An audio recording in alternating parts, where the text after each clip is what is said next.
my god, oh my god, oh my god. Thank you. Thank you for making the needle drop something that I do all the time.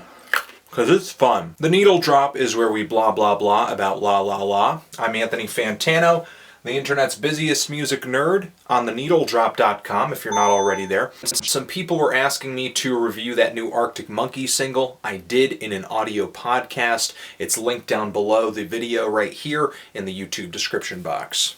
So, this is Crystal Stilts' new LP, In Love with Oblivion, the follow-up to their 2009 album. Stop. That's not as funny as you think it is. The album is clearly on the wow. Just use the album on the wow. It's not a good joke. It's not a good joke. You f***ing shithead. Well, In Love with Oblivion, to me, is a rock and roll nightmare. Use your imagination. What would a rock and roll nightmare be? A dream or a nightmare is something that isn't all that clear or detailed in retrospect, and I would say that is a good description of this, especially since everything is slathered in reverb. And a lot of groups use reverb on their records to sound larger than life, but that is definitely not the case here. The reverb here is used more to obscure and veil the instrumentation on these songs, especially the vocals. Another thing that reminds me of Dreams, actually, is that there's a lot of surreal and strange imagery that isn't really explained most of the time. The opening track, Sycamore Tree, kind of sets the stage for that, which has a really spotty story about a girl in a tree staring at the main character and then following him to the sea. And the hook says, "I want to know why."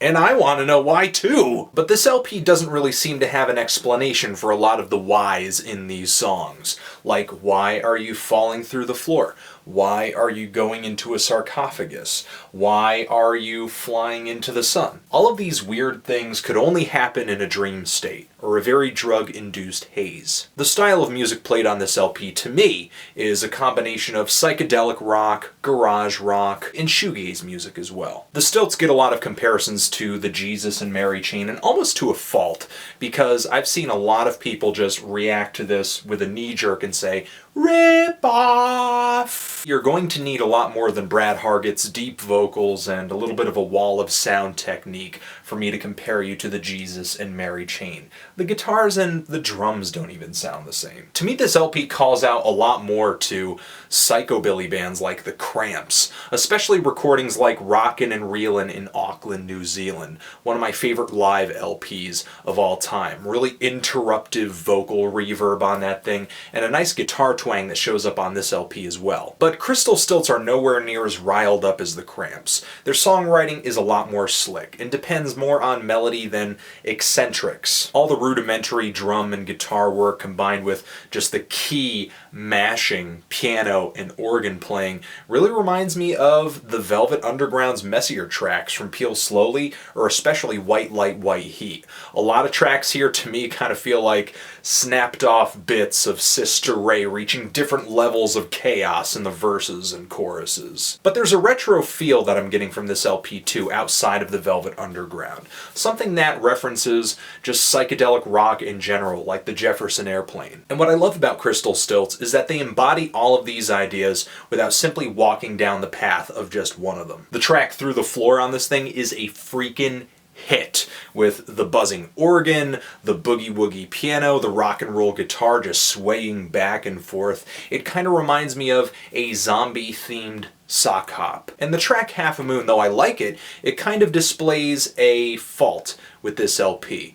When it moves at a pretty fast click, a lot of the feelings on this thing, the instrumentation, whatever, feels really fleeting because it just buzzes by, the detail is lost in the effects. But it's nothing that some repeated visits and some close headphone listening won't fix. There's some dark lows on this LP too that are real highlights for me as well. The song Alien Rivers is this 7-minute sprawling, just disembodied voice calling out from another dimension, and even though it's kind of creepy, I kind of want to come with. And I think Flying Into the Sun is one of the best ballads the band has ever recorded. I love the way the synths and the harpsichord notes sound on the chorus of that song, just like beautiful. I could honestly go on and on and on about every track, but like No Age's Nouns, this thing, like I said earlier, is not going to reveal itself in one listen. But there were 5 tracks here that kind of hit me like a brick from the get-go, like Shake the Shackles, where what is catchy about the song is not a mystery. It's right there for all to see. My only other gripe about the LP is that the closing track is kind of anticlimactic, but that in general to me is what sucks about dreams. You never really get this sense of finish or closure. The dream just kind of ends when it ends. It takes psychedelic rock further down the rabbit hole. Crystal Stilts, In Love with Oblivion, I'm feeling a strong 8 to a light 9 on this album. Enjoying it a lot. Loving it. What do you think of this LP? Are you loving it? Are you hating it? And why? What do you think of Crystal Stilts' past work in comparison to this? And what should I review next? Thank you for watching. Anthony Fantano, Crystal Stilts, forever.